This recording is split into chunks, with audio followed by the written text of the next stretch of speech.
Et hello tout le monde, j'espère que vous allez bien et bienvenue dans cette petite vidéo du vendredi. Alors dans cette vidéo on va parler vite fait de Bitcoin, d'Ethereum, on va parler également de NIO et d'Océan, qui sont deux coins que vous m'avez demandé dans les commentaires.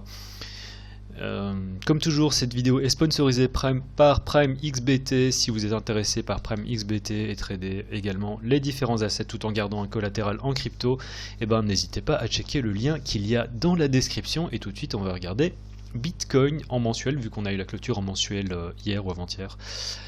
Enfin, ça dépend de la manière dont vous voyez ça. Bref, il y a moins de 48 heures. Donc on peut voir qu'on est clôturé au-dessus de cet ancien sommet, ce qui aurait tendance à dire qu'on est quand même positif là-dessus. Après, les échelles de temps un peu plus petites sont pas aussi bullish, on peut voir qu'on a une petite chute et on va en reparler directement dans quelques instants. Mais globalement, je dirais qu'on est toujours sur quelque chose, de positif sur Bitcoin.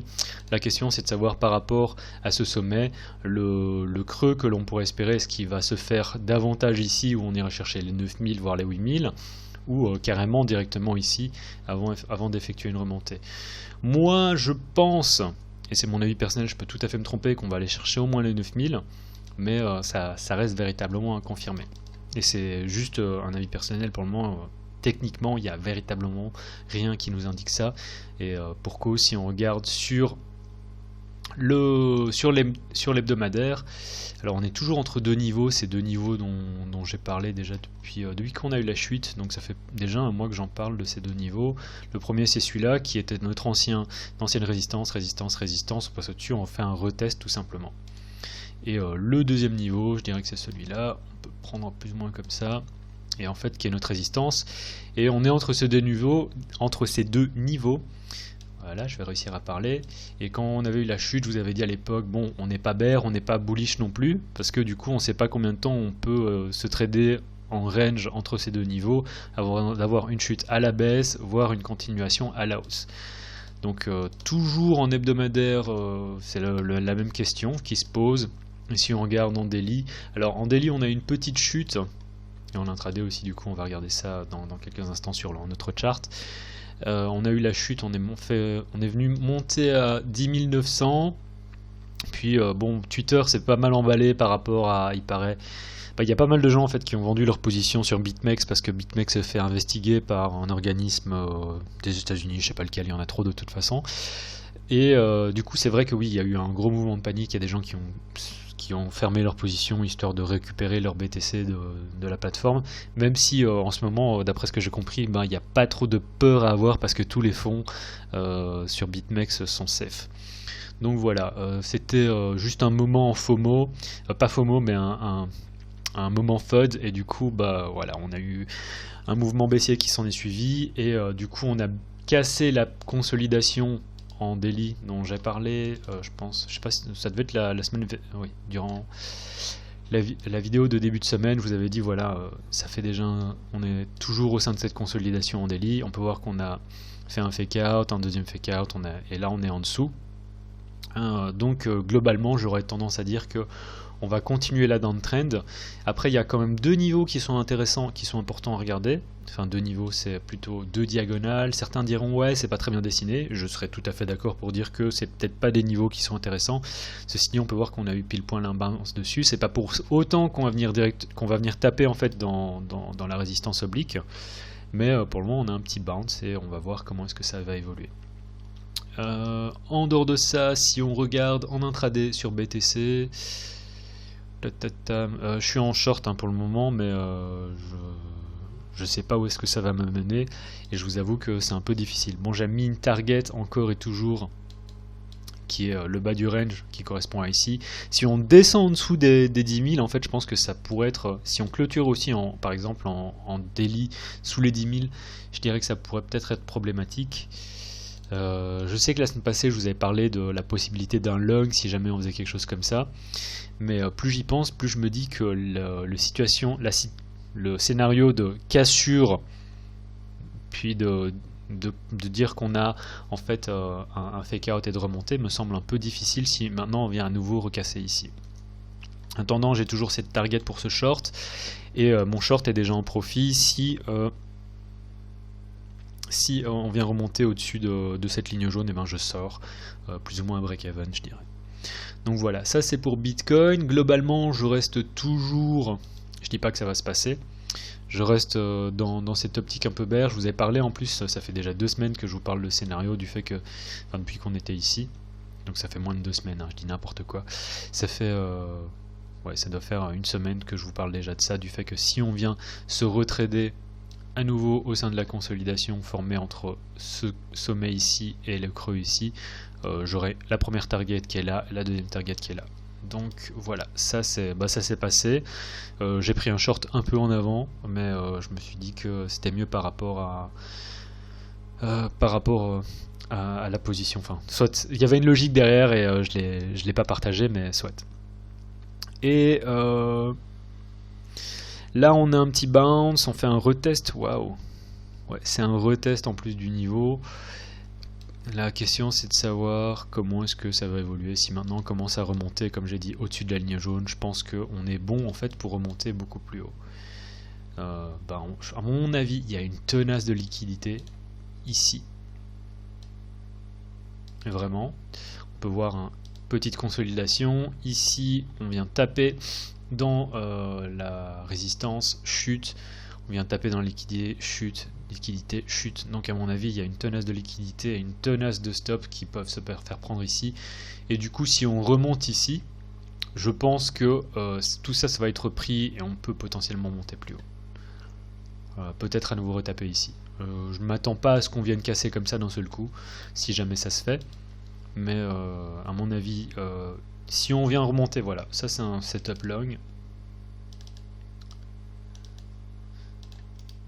À voir comment les prix évoluent, mais voilà, je pense que faire ce genre de choses en visant la liquidité qu'il y a sur ceci ici, si jamais ça se passe, et en fonction de la manière dont ça évolue, voir aussi si on a un reward ratio qui vaut la peine de prendre, qui vaut la peine d'être pris. Là, ça fait pas quelque chose de génial hein, en termes de reward ratio, donc je prendrai pas comme ça. Et il faut attendre de voir comment les prix évoluent. Mais donc ça c'est potentiellement une idée long, mais c'est peut-être pas un reward qui soit génial. Et sinon dans l'autre sens ça marche également, hein. C'est-à-dire que vous pouvez tout à fait prendre un short à partir des niveaux où on est.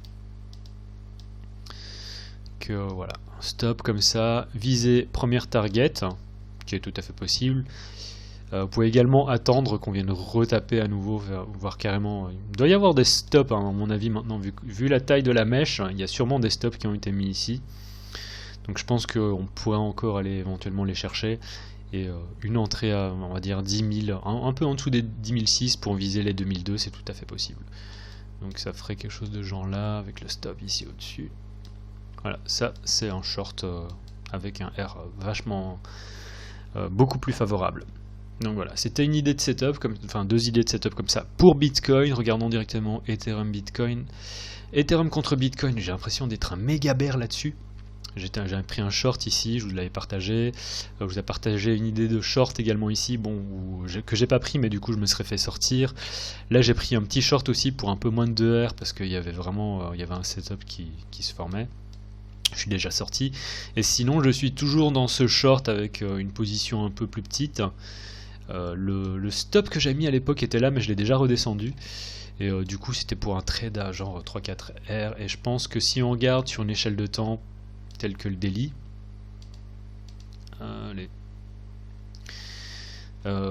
c'est pas. Enfin, je vous en parle chaque vidéo. Hein, donc, l'épaule tête épaule inversée, retest de la ligne du coup ici. Du coup, potentiellement viser. Bon. Pour être moins gourmand, on pourrait viser ça, qui est en fait cet ancien creux, mais je pense qu'on pourrait aller directement chercher ce sommet aussi. Mais je pense que je prendrai des profits quand même dans tous les cas pour pas tenter le diable, si jamais on arrive jusque là, et mon stop est déjà un peu ici, et si je me fais sortir, ce sera pour moins de 1 R, vu qu'avant, à la base, mon stop, il était quand même beaucoup plus haut. Soit. Et là, mon stop, il est au-dessus de ce creux, tout simplement. Dernière petite chose peut-être, ouais, on va faire de l'analyse aussi en mensuel, en hebdo. Alors mensuel ça pue un peu du cul, hein, même si Même si on est toujours au sein de on se traite toujours au sein de cette ancienne consolidation, donc je dirais globalement que c'est pas non plus bearish. Mais on peut voir que, voilà, en termes de target aussi, ça nous met plus ou moins à cette target. Donc je dirais que c'est pas impossible qu'on vienne rechercher. Et je vais l'effacer en fait parce que ça m'énerve de voir ce truc qui arrive à chaque fois. Ouais, je vais tous les effacer en fait. Voilà, donc allez. Soit. J'y arrive pas. Hein. Mais du coup, ce serait pas impossible d'avoir un truc de genre là, quoi. Si on regarde la tête du mensuel. Et quand on regarde aussi la tête de l'hebdo, ça fait un joli rounding top ici.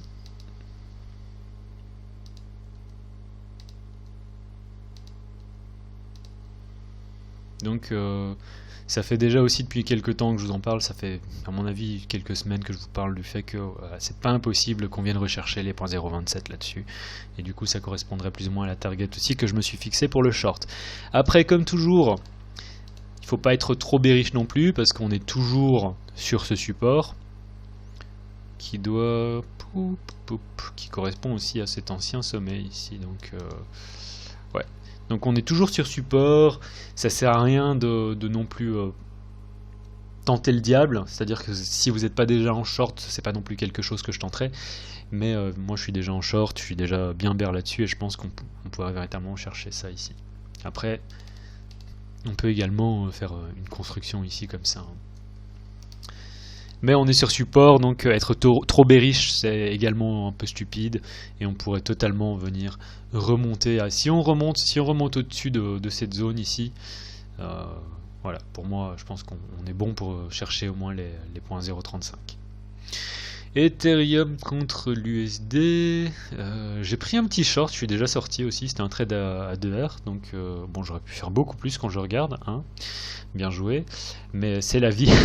J'avais un setup, une target, je me suis pas posé de questions, c'était 2R, j'étais très très content.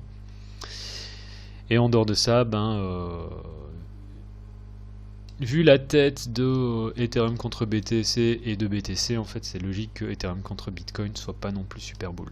Alors si on regarde le mensuel, on va regarder ce chart là qui a beaucoup plus d'historique.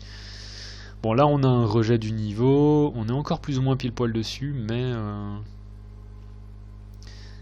ça n'empêche qu'en fait on pourrait carrément venir chercher ici, hein, donc cet ancien sommet là, ce qui nous emmène à plus ou moins 290, et je pense que aux alentours des 290 il faudra chercher à prendre une position longue, et on va voir si ça correspond aussi à quelque chose. Ouais, ça correspond à ça, hein, donc 300 à 290.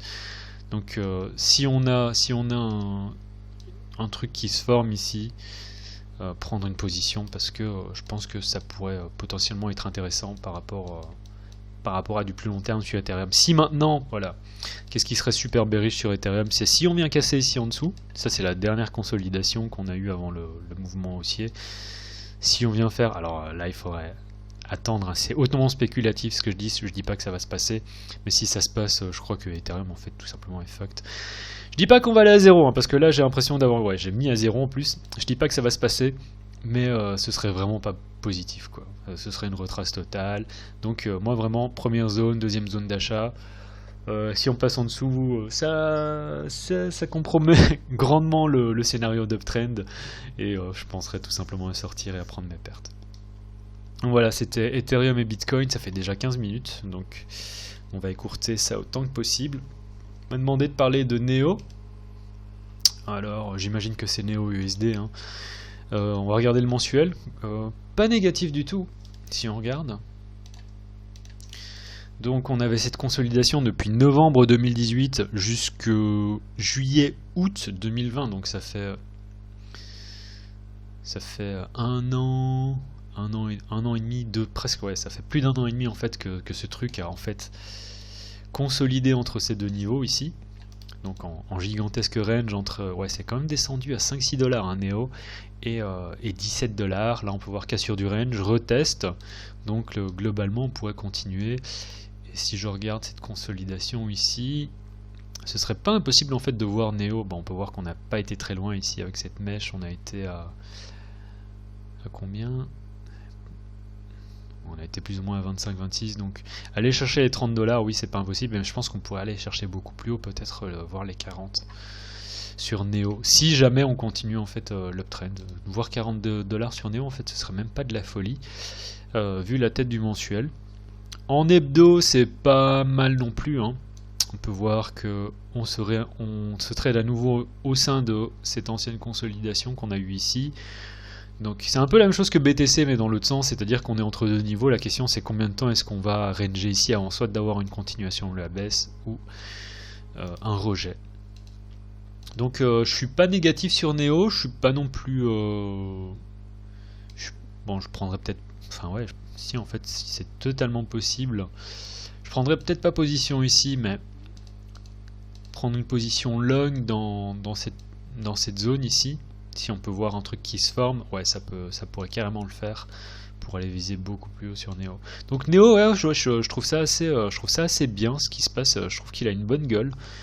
On peut voir qu'il a une montée, que là il a fait une correction déjà. Donc globalement positif Neo. Donc c'était une correction déjà voilà, c'est déjà une correction de 30%. Et si on veut continuer un mouvement plus ou moins bullish, il faudra espérer que la correction ne soit pas plus profonde que celle-là. On peut voir aussi, hein, ça c'est le genre d'action, donc on fait une chute très rapide sous le niveau, on remonte très rapidement, on est directement racheté. Ça aussi ça montre qu'il y a des acheteurs sur Neo. Le commentaire que j'avais eu me parlait de DeFi. J'ai pas entendu parler de projet DeFi sur Neo, même si j'imagine que c'est possible, mais quand on regarde globalement la plupart des projets DeFi, même que ce soit sur EOS ou que ce soit sur Tron ou même Cardano, toutes les autres plateformes de smart contract, j'ai pas entendu parler de quoi que ce soit. Donc parler de DeFi sur Neo, je pense que c'est hautement spéculatif également, et je crois que c'est davantage lié au développement de Neo 3.0 par rapport à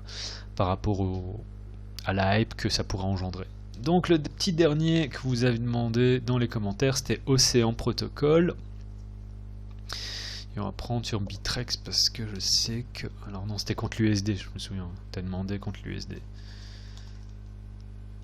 Océan USDT. Ah ouais, mais qu'est-ce que je peux dire là-dessus? Ce truc a fait 1000%, je crois. Hein. Voilà, ce truc a fait 1000% en l'espace de 2 semaines. Maintenant, il a retracé. Voilà, il a déjà fait une retrace de 60%. Alors là où on est actuellement, on est à plus ou moins 49-50% de retrace. Qu'est-ce que je peux dire là-dessus? Bon, on a eu une gigantesque bulle. Il en fait une retrace. Je suis pas super fan pour acheter. J'aurais davantage envie d'acheter quand ce sera à nouveau aux alentours des 10 cents. Si je voulais acheter ce truc, je connais vraiment pas le projet. Donc si je regarde en daily techniquement comment est-ce que ça se passe, donc gigantesque, ici on peut voir un gigantesque consolidation, cassure, continuation de l'uptrend, méga pump, consolidation ici. Alors c'est vrai que ça fait la volatilité du truc. Si vous aviez mis à chaque fois des ordres à 48 cents en l'espace à chaque fois d'une journée, vous faisiez 50% quoi. Vous achetez ici 50%, vous achetez ici peut-être pas 100, ouais, presque 50%. Vous achetez ici, vous achetez, ouais, waouh, la volatilité de ce machin. Bref. Donc consolidation ici, range, cassure du range, cassure de la consolidation précédente, donc pas positif. On peut voir qu'elle nous sert également de cette consolidation en ce moment de cette ancienne consolidation nous sert en ce moment de résistance. Si on repasse au-dessus, ouais, même si on repasse au-dessus, c'est chaud hein, parce qu'on a encore cette résistance ici. Donc en gros ce qui se passe ici c'est qu'on est en train de buter contre de la liquidité et qu'on est encore au-dessus de la résistance. Donc pour vraiment prendre une position longue là-dessus, il faudrait qu'on repasse ici au-dessus, pour moi. Et là on pourrait continuer. Là je trouve ça risqué, éventuellement pour les gens qui ont un esprit plus aventuré, c'est attendre qu'on vienne retaper en fait contre contre ce support ici. Et à partir de ce moment-là, c'est plus ou moins risqué, hein, parce que la question c'est où est-ce que vous mettez votre stop. Dans ce cas-là, soit vous attendez qu'il y ait une petite consolidation, une cassure pour viser, peut-être pas aussi haut, mais au moins cette zone-ci, et en espérant que cette fois on la casse pour continuer. Mais sinon, c'est vrai que première target, si jamais on a une petite consolidation, qu'on a des creux qui se forment, il faudra voir ça en intraday. Donc première target ici, deuxième target c'est la ligne verte. Mais en attendant, Ocean Protocol, je suis pas non plus super bull quoi. C'est neutre. C'est-à-dire que si maintenant on vient redescendre ici en dessous, voilà, on a cette consolidation là qu'on va probablement venir rechercher. Donc là on est vraiment dans du chop, hein. C'est un peu comme sur BTC, donc difficile de dire quoi que ce soit sur Ocean Protocol. C'est pas bearish, on a déjà recorrigé de 50-60%, donc c'est beaucoup mieux que tous les gens qui ont pris des positions ici. Et vu la volatilité du machin, en fait je crois que ce serait beaucoup plus sympa à prendre des positions dans le bas du range, revendre dans la partie haute, et ainsi de suite. Qui plus est, c'est le genre de truc, vous n'avez pas besoin non plus de... Vous voyez, ça fait des mouvements de 40%. Même si vous avez moins de 40%, mettons que vous prenez... voilà, même pas la partie la plus basse du range et que vous vendez pas, même pas sur la partie la plus haute, ça fait des mouvements à 25%. C'est assez fou la volatilité qu'il y a là-dessus, quoi. Les prix aussi font des deltas de 25 à 25 à je voudrais dire 50% presque en l'espace d'une journée, donc en 40%. Plus ou moins 38-40% de différence. Donc c'est compliqué, hein, d'être long terme là-dessus. Je connais pas assez bien le projet, mais globalement, je suis pas bearish, je suis pas bullish non plus. Voilà, c'était tout pour la vidéo d'aujourd'hui, hein, du coup. BTC, on dirait qu'on... Ouais. Si maintenant on vient clôturer la journée, c'est-à-dire dans 9 heures, au-dessus de cette ligne verte, je prendrai pas le setup short en fait, qui est donné ici. Mais le plus longtemps on reste en dessous ici, et si on vient faire retest à nouveau, ouais, c'est quelque chose qui est totalement prenable, je pense.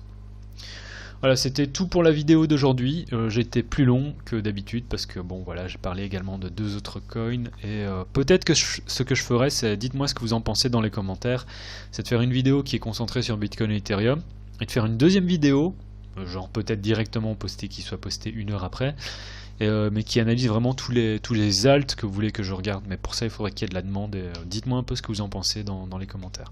Voilà, c'était tout pour la vidéo d'aujourd'hui, c'était le cryptographe en vous souhaitant un très bon week-end. Tchuss.